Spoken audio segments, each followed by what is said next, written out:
ሰላም ጤና ይስጥልኝ እንደምን ቆያችሁ ውድ ተከታታዮቻችን የወቅታዊና እውነተኛ መረጃዎችን በፍጥነት የምታገኙበት የንጋት ዩቲዩብ ቻናላችን ነው። የሰዓቱን ዋና መረጃዎችን በማስቀደም እንጀምራለን። የኢሳያስ ተቃዋሚ ቡድን በኤርትራ ጉዳይ ከተባበሩት መንግስታት ድርጅትን ሀሳብ ደገፈ።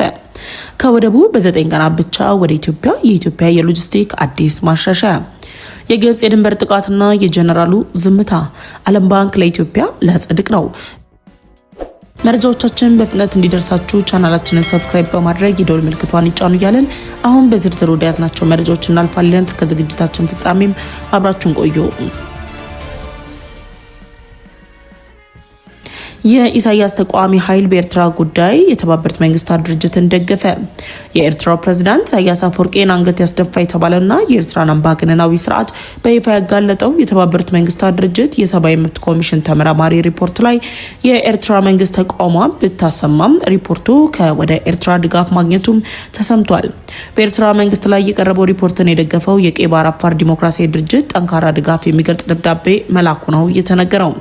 የቀይ ባህር አፋር ዲሞክራሲያዊ ድርጅት በጁን 17 ቀን 26 በላከው ደብዳቤ በኤርትራ የሰብአዊ መብቶች ሁኔታ ላይ በተባበሩት መንግስታት ድርጅት የተሰየሙት ክቡር አቶ መሐመድ አብዱል ሰላም በቢከር በጄኔቫ በተካሄደው 62ኛው የተባበሩት መንግስታት የሰብአዊ መብቶች ምክር ቤት ጉባኤ ላይ ላቀረቡት ዓመታዊ ሪፖርት ያለውን ጠንካራ ድጋፍም በይፋ ገልጿል። ይህ የኢሳያስ አገዛዝን ለመጣል ትግል መጀመሩ የሚታወቀው ቡድኑ በኤርትራ የተፈጸሙ ያሉት ከባድና ቀጣይነት ያላቸውን የሰብአዊ መብት ጥሰቶችን በተናጠል ለመከታተል ለመሰነድና ሪፖርት ለማድረግ ለሚያደርጉት ቀጣይነት ያለው ጥረት አድናቆቱን በመግለጽ ድጋፉን የገለጸ ሲሆን ቡድኑ የኤርትራን የቀይ ባህር አፋር ህዝብ የሚወክል ድርጅት እንደመሆኑ መጠን በአፋር ማህበረሰቦች ላይ የሚፈጸመው ከባድ ጥሰቶችን በተከታታይ ሲሰንድ መቆየቱና ከዚህ በፊት አቤቱታውን ሲያቀርብ የቆየ መሆኑ የሚታወስ ሲሆን ከነዚህ መካከልም ያለአግባብ ማሰር፣ በግዳጅ መሰወር፣ በነጻነት የመንቀሳቀስ መብት ላይ የሚጣሉ ገደቦች፣ የባህልና የቋንቋ መብቶችን መከልከል፣ ባህላዊ መሬቶችን መውረስ፣ በግዳጅ ማፈናቀልና ትርጉም ካለው የፖለቲካ ተሳትፎ ማግለልን ጨምሮ ሌሎች ነጥቦችን በመግለጽ የኢሳያስ አፈወርቂን አምባገነናዊነት ይበልጥም አረጋግጠዋል። የቀይ ባህር አፋር ድርጅት በኤርትራ እየተፈጸሙ ያሉት የሰብአዊ መብት ጥሰቶች ተጠያቂነት በሌለበትና ውጤታማ መፍትሄ መስጠት የሚችሉ ነጻ የዳኝነት ተቋማት በሌሉበት ሰፊ ሁኔታ ውስጥ መሆኑ ይበልጥ ለጉዳዩ ትኩረት እንዲሰጠው ያደረገ ከመሆኑም በላይ ለዓለም በሙሉ የኤርትራን ህዝብ የዘመናት ቁስል በይፋ ያሳየም ሆኗል። በመንግስታቱ ድርጅት የቀረበው ሪፖርትም ቀጣይነት ያለው ዓለም አቀፍ ክትትልና የተጠያቂነት አሰራሮች አስፈላጊነት እንዳላቸው በድጋሚ የሚያረጋግጥም ክስተት መሆኑም ተገልጿል። ከወደቡ በ9 ቀናት ብቻ ወደ የኢትዮጵያ ሎጂስቲክ አዲስ ማሻሻያ። በኢትዮጵያ የገቢ ወጪ ንግድ እንቅስቃሴ ላይ የራሱን አስተዋጽኦ እያበረከተ የሚገኘው የኢትዮጵያ የባህር ትራንስፖርት ሎጂስቲክ አገልግሎት ድርጅት አዲስ ዜና አሰምቷል። ባለፉት ጊዜያት ኢትዮጵያ ከቱርክ ወደብ የሚነሳውን የጭነት ትራንዚት ጊዜ በ40 ቀናቱ ስታስተናገድ የቆየች ቢሆንም በአገልግሎት ድርጅቱ ዘመናዊ አሰራርና በዘርፉ የመጡ ለውጦችን ተከትሎ ወደ 9 ቀናት ማሳጠር መቻሉም ተሰምቷል። የኢትዮጵያ የባህር ትራንስፖርትና ሎጂስቲክ አገልግሎት ድርጅት አገሪቱ የሎጂስቲክ ወጪን ለመቀነስና የአቅርቦት ሰንሰለትን ውጤታማነት ለማሻሻል የሚያደርገው ጥረት አካል የሆነው ይህ እርምጃ በኢኮኖሚ ላይ የሚኖረው ሚና ትልቅ መሆኑም ተሰምቷል። በኢትዮጵያ የባህር ትራንስፖርትና ሎጂስቲክ የቀረበው አዲሱ አገልግሎት ከቱርክ ወደቦች ወደ ኢትዮጵያ የሚመጡ የገቢ እቃዎች በፍጥነት በቀጥታ ወደ ኢትዮጵያ በ9 ቀናቶች ውስጥ ብቻ ወደ መዳረሻቸው እንዲጓዙ የሚያስችል ሲሆን ባለፉት 3 ወራት ውስጥም በተደረገው በዚህ ዝግጅት በሁለት ዙሮች 150 ሙሉ የኮንቴነር ጭነቶች የተጓዙ ሲሆን ይህም በገቢ ጥሬ እቃዎች መሳሪያዎች ላይ ለሚደገፉ ኢንዱስትሪዎች ትልቅ ድጋፍ በመሆን ተሞክሮ የተወሰደበትም አድርጎታል። የቱርክ ኢትዮጵያ አጭር የጭነት መስመር አምራቾች የገቢ ግብዓቶችን በቀላሉ እንዲያገኙ በማድረግና በምርት መርሃ ግብር ላይ ተጽዕኖ ሊያሳድሩ የሚችሉ መዘግየቶችን በመቀነስ ረገድ ድጋፍ የሚያደርግ ሲሆን የኢትዮጵያ የማኑፋክቸሪንግ፣ የኮንስትራክሽንና የግብርና ማቀነባበሪያ ዘርፎች በገቢ ማሽነሪዎች፣ በጥሬ እቃዎችና በሌሎች አቅርቦቶች ላይ ትልቅ ሚና በመጫወት የሎጂስቲክ መሻሻል በተለይም ዓለም አቀፍ ንግዷ በባህር ኮሪደሮች ላይ ለሚደገፈውና ወደብ አልባ ለሆነችው ለሀገራችን ኢትዮጵያ ትልቅ ጠቀሜታ እንዳለውም ተሰምቷል። ኩባንያው እንደገለጸው ቁጠባው የተገኘው የውስጥ አቅምን በማጠናከር አንዳንድ መለዋወጫዎችን በሀገር ውስጥ በማምረት የማሽነሪዎችና የተሽከርካሪዎች አጠቃቀምን ክትትል በማሻሻል የነዳጅ ወጪን በመቀነስ እንዲሁም ከመርከብ አጋሮች ጋር የተሻሉ የውል ስምምነቶችን ለመደራደር የሚያስችል አቅምን የፈጠረም ሆኗል። የግብጽ የድንበር ጥቃትና የጀነራሉ ዝምታ። በሱዳን የእርስ በርስ ጦርነት ላይ የጀነራል አልቡርሃን ጦር የሚደገፈው መንግስት የግብጽ መንግስት የሱዳን ሉዓላዊ ግዛትን በመጣስ በግብጽና በሱዳን መካከል ለረጅም ዘመናት አወዛጋቢ ሆኖ ቆኖ የሃይላብ ትራያንግል በኩል በድንበር የፈጸመውን ጥቃት መነሻ በማድረግ ጀነራል አልቡርሃን ዝምታ መምረጣቸው ተቃውሞን አስነስቷል። በግብጽ መንግስት የሚደገፉት ጀነራል አልቡርሃን የግብጽ ጦር በድሮን አማካኝነት በሱዳን ወርቅ ማውጫ ቦታ ላይ ባደረሰው የድሮን ጥቃት ተከትሎ ዝምታ መምረጣቸው ያስቆጣቸው የሱዳን ማዕድን አውጪዎች ግብጽን መክሰሳቸውም ተሰምቷል።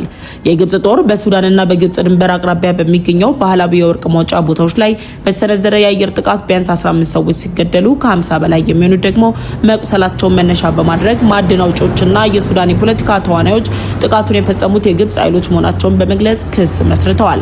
የግብጽ ጦር በሪቨር ናይል ስቴት ከአጥባራ በስተሰሜን ምስራቅ በሚገኘው የጃባል አልቆይዳቲ አካባቢ ሲሆን ቦታው ከሱዳን ስራ ከሚበዛባቸው ባህላዊ የወርቅ ማውጫ ቀጠናዎች አንዱ መሆኑን ተከትሎ በሱዳን ኢኮኖሚ ላይ የራሱን አስተዋጽኦ የሚያበረክት መሆኑም ተነግሯል። ሱዳናውያንም በግብጽ ላይም ቁጣቸውን ገልጸዋል። የጃባል አልቆይዳቲ ማዕድን ማውጫ አካባቢ ከዳርፉር፣ ኮርዶፋን፣ ገዳሪፍና ሴናር እንዲሁም ከቻድ የመጡ ወደ 6000 የሚጠጉ ባህላዊ ማዕድን አውጪዎችን የሚያስተናግድ ሲሆን ጥቃቱ በጃባል አልማህር፣ በጃባል አልበያድ እና በአልቆይዳቲ ከፍተኛ የሰዎች መፈናቀልን ያስከተለ ሲሆን ማዕድን አውጪዎች ጥቃቱ ከተፈጸመበት ቦታ 200 ኪሎ ሜትር ያለ ርቆ ወደሚገኘው አላንሲር ገበያ በመሸሽ ላይ መሆናቸውን ተሰምቷል። የሱዳን ህዝቦች ፓርቲ በሱዳን ግዛት ውስጥ በሚገኘው የማዕድን ማውጫ ቦታዎች ላይ የተፈጸመውን የግብጽን የአየር ጥቃትም አውግዘዋል። የግብጽ ጦር በፈጸመው ጥቃት ሰለባ የሆኑት የታጣቂ ኃይሎቹ ሳይሆኑ ንጹሃን የሱዳን ማዕድን አውጪዎች መሆናቸውም ተገልጿል። የሱዳን ህዝቦች ፓርቲ ግብጽ የፈጸመችውን ጥቃት ተከትሎ የሱዳን ባለስልጣናት ዝምታን የነቀፈ ሲሆን ወደ ስፍራው የህክምና ቡድኖች እንዲላኩ የግብጽ አምባሳደር ተጠርተው ማብራሪያ እንዲጠየቁና ለተጎጂ ቤተሰቦች ካሳ እንዲጠየቅም ጥሪ ማቅረቡ ነው የተነገረው። በሱዳንና ግብጽ ድንበር ያሉ የማዕድን ማውጫ አካባቢዎች በቅርብ ዓመታት ውስጥ ተደጋጋሚ የጸጥታ ችግሮች የሚከሰቱበት ሲሆን ባለፈው መጋቢት ወር በዋዲ አልአሲር አካባቢ በታጠቁ ሰዎችና በግብጽ ድንበር ጠባቂዎች መካከል በተቀሰቀሰ ግጭት ቢያንስ 9 ባህላዊ ማዕድን አውጪዎች መገደላቸው፣ ሌሎች መቁሰላቸውም የሚታወስ ነው። በመጨረሻም ዓለም ባንክ ለኢትዮጵያ ሊያጸድቅ ነው። በኢትዮጵያና በዓለም ባንክ መካከል ሲደረጉ የነበሩ ድርድሮች ተጠናክረው ቀጥለው የዓለም ባንክ ለኢትዮጵያ $1.4 ቢሊዮን የበጀት ድጋፍ ሊያጸድቅ መሆኑ ተሰምቷል። ዓለም ባንክ ለኢትዮጵያ በቀጣይ ዓመት ለበጀት ድጋፍ የሚውል $1.45 ቢሊዮን ሊያጸድቅ መሆኑን አንድ የባንክ ከፍተኛ ባለሙያ መግለጻቸውን የተነገረው የዓለም ባንክ ለኢትዮጵያ ይህን ድጋፍ የሚገልጸው በውጭ ምንዛሬ ላይ ያሳያቸው ሪፎርም ደግሞ ለግንኙነታቸው መጠንከር በጎ ነው የተባለ ሲሆን ሪፎርሙ በዚህ መቀጠል እንዳለበት በመጠቆም በቀጣይ መሰል ዘርፎች ላይ የሚመጡ ለውጦች ተጨማሪ ድጋፎችን ለኢትዮጵያ ሊያስገኙ እንደሚችሉም ተስፋ የተጣለበት መሆኑም ተነግሯል።